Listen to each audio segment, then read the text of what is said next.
Hello दोस्तों, आज दिनांक 14 अक्टूबर 2024, दिन सोमवार, अश्विन मास शुक्ल पक्ष एकादशी।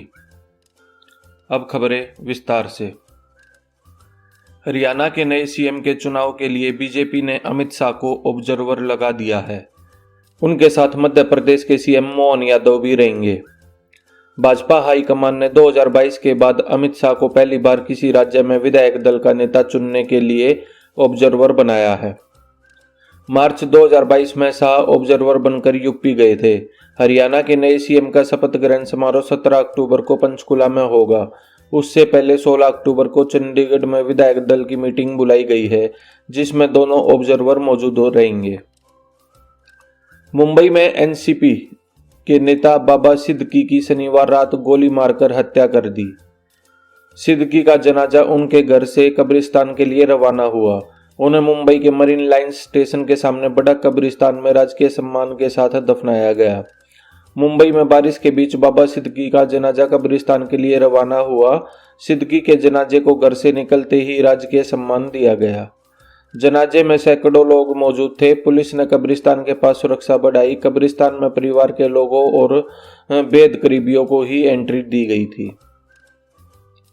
कोलकाता में ट्रेनी डॉक्टर के रेप मर्डर के विरोध में 5 अक्टूबर से अनशन पर बैठे ट्रेनी डॉक्टरों के समर्थन में आईएमए ने अनशन करने का ऐलान किया है। आईएमए ने रविवार को एक स्टेटमेंट जारी कर बताया कि पूरे देश में आईएमए जूनियर डॉक्टर्स नेटवर्क 15 अक्टूबर को सुबह 6 बजे से शाम 6 बजे तक अनशन करेंगे। स्टेटमेंट में कहा गया कि कोलकाता के युवा डॉक्टर अपनी वाजिब मांगों को लेकर अनशन पर है। इस आंदोलन को जनता का समर्थन मिल रहा है। आईएमए पश्चिम बंगाल की मुख्यमंत्री ममता बनर्जी से उनकी मांगों को स्वीकार करने की अपील करता है। कांग्रेस अध्यक्ष मल्लिकार्जुन खड़गे के बेटे राहुल एम खड़गे ने कर्नाटक सरकार को 5 एकड़ जमीन लौटाने का फैसला किया है, जो खड़गे परिवार के सिद्धार्थ विहार ट्रस्ट को दी गई थी। राहुल ने यह कदम Mysore urban development authority scam की जांच के बीच उठाया है। यह 5 एकड़ जमीन राहुल खड़गे को Karnataka industrial areas development board की तरफ से बागालूर के hitech defence and aerospace park में हार्डवेयर सेक्टर में दी गई थी। उन्होंने यहां पर multi skill development centre setup करने का प्लान बनाया था। महाविकास आघाड़ी के मुख्यमंत्री उम्मीदवार के बारे में पूछे जाने पर शिवसेना नेता उद्धव ठाकरे ने कहा कि यह चुनाव एमवीए और महायुति के बीच मुकाबला होगा।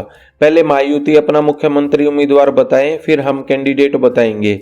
वहीं नेशनलिस्ट कांग्रेस पार्टी प्रमुख शरद पवार ने रविवार को कहा कि महाराष्ट्र के लोग बदलाव चाहते हैं और उन्हें भरोसा है कि विधानसभा चुनाव के नतीजों में इसका असर दिखेगा। दिल्ली में लद्दाख भवन के बाहर भूख हड़ताल पर बैठे प्रदर्शनकारियों को पुलिस ने रविवार को हिरासत में ले लिया।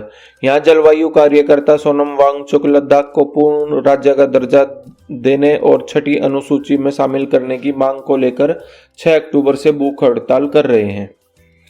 पुलिस कार्रवाई पर वांगचुक ने एक वीडियो संदेश में कहा, दुखद है कि लोकतंत्र की जननी पर साल भर इस तरह का प्रतिबंध लगा रहता है। यह तभी लागू की जाती है जब कानून व्यवस्था बिगड़ने की आशंका हो। ऐसी धाराएं स्थायी रूप से कैसे लगाई जा सकती हैं? यह हमारे लोकतंत्र पर दब्बा है। अदालतों को इस ओर ध्यान देना चाहिए। आम आदमी पार्टी के राष्ट्रीय संयोजक और दिल्ली के पूर्व मुख्यमंत्री अरविंद केजरीवाल ने जम्मू कश्मीर के डोडा में पार्टी के उम्मीदवार की विधानसभा चुनाव में जीत पर धन्यवाद रैली की। उन्होंने कहा, मैं दिल्ली से आप लोगों का शुक्रिया अदा करने आया हूं। आप लोगों ने ऐतिहासिक काम किया है। आपने नई किस्म की राजनीति का बीज बोया है। उन्होंने उमर अब्दुल्ला को नेशनल कॉन्फ्रेंस की जीत की बधाई दी और कहा, जम्मू कश्मीर को भी दिल्ली की तरह आधा राज्य बना दिया गया है। सारी पावर एलजी को दे दी गई है। मैं उमर अब्दुल्ला को कहना चाहूंगा कि काम करने में कोई अड़चन आए तो मुझसे पूछ लेना, मुझे दिल्ली चलानी आती है। आंध्र प्रदेश के श्री सत्यसाई जिले में अंडर कंस्ट्रक्शन पेपर मिल में महिला और उसकी बहू से गैंगरेप की घटना सामने आई है। घटना 11 अक्टूबर की रात चिलमथुर थाना क्षेत्र की है।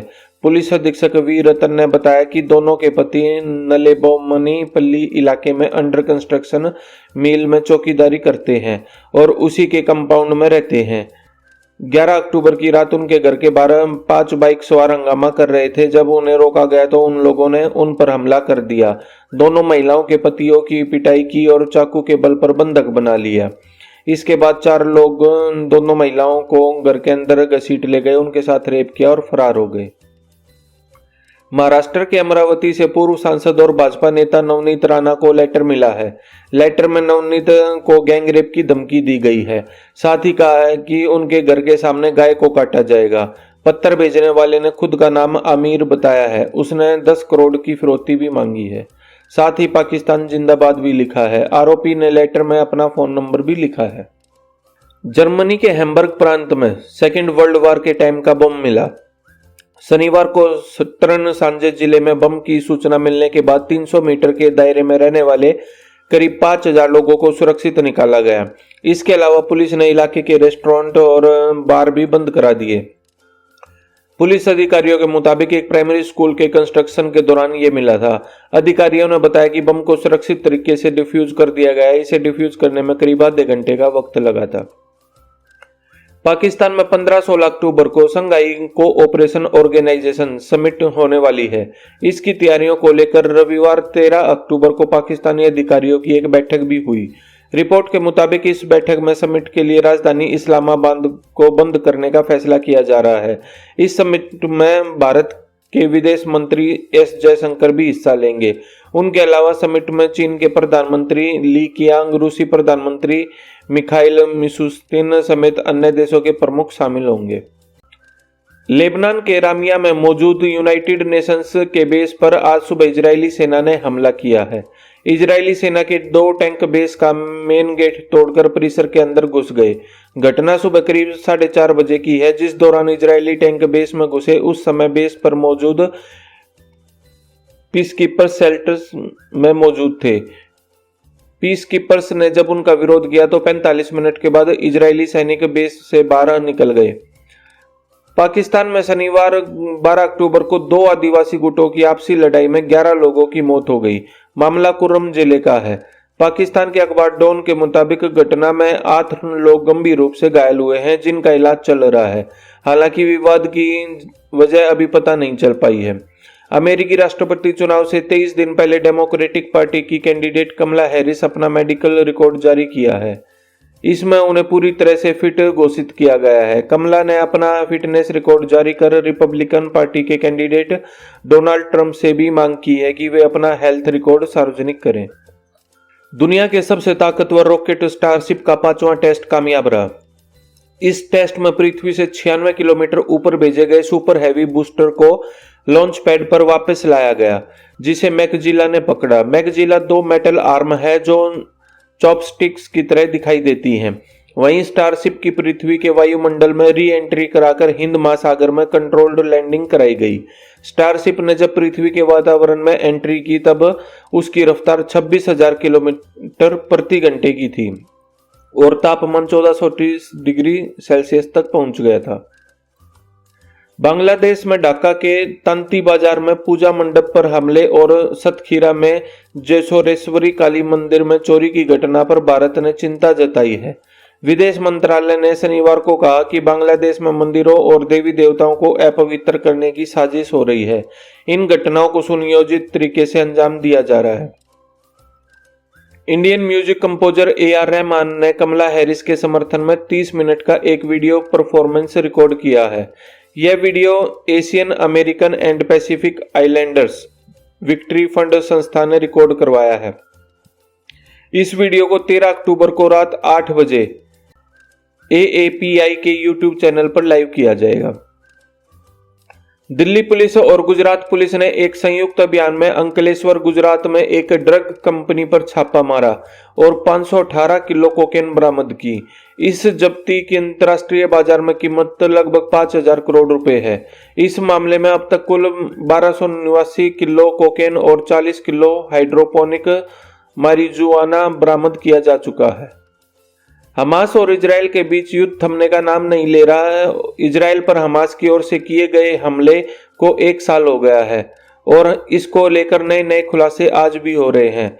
फिलिस्तीनी आतंकवादी समूह हमास ने इजराइल पर भयंकर हमला किया था। हमले में 1200 से अधिक लोग मारे गए और सैकड़ों लोगों को बंधक बना लिया गया था। अमेरिका अब इजराइल को ईरान के हमलों से बचाने के प्लान में जुट गया है। इजराइल के जवाबी कार्रवाई से पहले अमेरिका वहां अपना एयर डिफेंस सिस्टम तैनात करने जा रहा है। इतना ही नहीं, अमेरिकी सैनिकों की तैनाती भी होगी। दरअसल इस सिस्टम का संचालन अमेरिकी सैनिक ही करेंगे। राष्ट्रपति जो बाइडेन ने अमेरिका में थर्ड सिस्टम की तैनाती का निर्देश दिया है। इजराइल और ईरान के बीच तनाव गहराता जा रहा है। रविवार को ईरान ने अमेरिका तक को खुली धमकी दे दी है। इस बीच अमेरिका और इजराइल दोनों मिलकर ईरान पर हमले का प्लान बनाने में जुटे हैं। आज से करीब 13 दिन पहले 1 अक्टूबर को ईरान ने इजराइल पर 180 से अधिक बैलिस्टिक मिसाइलों से हमला किया था। इजराइल इसी हमले का जवाब देने की तैयारी में है। मैनहट्टन में पब्लिक स्कूल के एक प्रिंसिपल ने 8वीं क्लास की छात्रा के साथ कई दिनों तक यौन शोषण किया। वह उसे बेबी और प्रिंसेस कहकर बुलाता था, यहाँ तक कि उस पर अप्राकृतिक यौन संबंध बनाने के लिए दबाव भी डालता था। महिला ने कई सालों बाद प्रिंसिपल की इन हरकतों का खुलासा किया है और उसके खिलाफ मुकदमा दर्ज किया है। झारखंड के गढ़वा जिले में दुर्गा प्रतिमा विसर्जन के दौरान हिंदू और मुस्लिम पक्ष के लोगों में झड़प हो गई। दोनों ओर से हुई मारपीट और पत्थरबाजी में आधा दर्जन से अधिक लोग घायल हो गए। पुलिस को लाठीचार्ज करना पड़ा और आंसू गैस के गोले छोड़ने पड़े। डीसी शेखर जमुआर और एसपी दीपक कुमार की निगरानी में विसर्जन जुलूस को आगे बढ़ाया गया। उत्तराखंड में मौसम शुष्क बना हुआ है, लेकिन न्यूनतम तापमान में गिरावट आने से ठिठुरन बढ़ रही है। देहरादून में दिन में हल्की गर्मी के बाद सुबह शाम गुलाबी ठंड का एहसास हो रहा है। मौसम विभाग ने अगले कुछ दिनों में पारे में और गिरावट आने और ठंडक बढ़ने का अनुमान जताया है। बच्चों और बुजुर्गों के स्वास्थ्य को लेकर विशेष सतर्कता बरतने की आवश्यकता है। तमिलनाडु में भीषण रेल हादसे में मैसूर से दरभंगा जाने वाली बागमती सुपरफास्ट एक्सप्रेस एक खड़ी ट्रेन से टकरा गई।